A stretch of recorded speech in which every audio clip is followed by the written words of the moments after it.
and we're going to take a couple minutes to talk about the iRobot 110 First Look, which is our smallest system.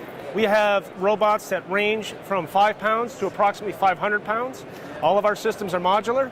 This happens to be our smallest throwable robot that can be thrown into a building to be cleared, and can also house a couple of very simple accessories, such as thermal cameras and the Smith's the Multi-Ray Pro, to be able to detect low-level explosives and toxic industrial chemicals and materials. This system is throwable. We can throw this robot. It'll bounce. If it had landed upside down, it would be able to right itself. We can experiment with that right now. The flippers rotate 360 degrees. The robot would self-right itself. It knows that it's upside down. The controller says that it's inverted. The flippers are actually activating that behavior to be able to right itself, and then you would be able to drive the robot around.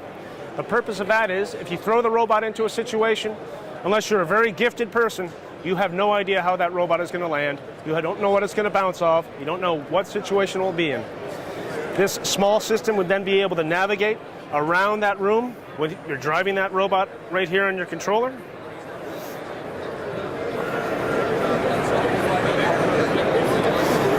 It has 4 cameras on the robot.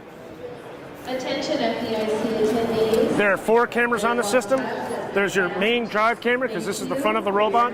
You have cameras on each axis of the robot. Each of these cameras have about a 270-degree field of view, and they are also low light capable with IR.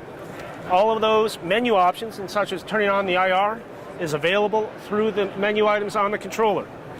If I wanted to turn behaviors on, I go into menu, I scroll over to video, I hit enter, and then I can turn on the IR on, and then I can actually change its brightness and the gain and the exposure of those cameras right here, which comes in very handy because if you throw it into a room, you don't know the environment that you're going to be entering. The robot is also a modular system. On the top of this robot, there is an accessory port, and you can place various accessories on here, including a thermal camera.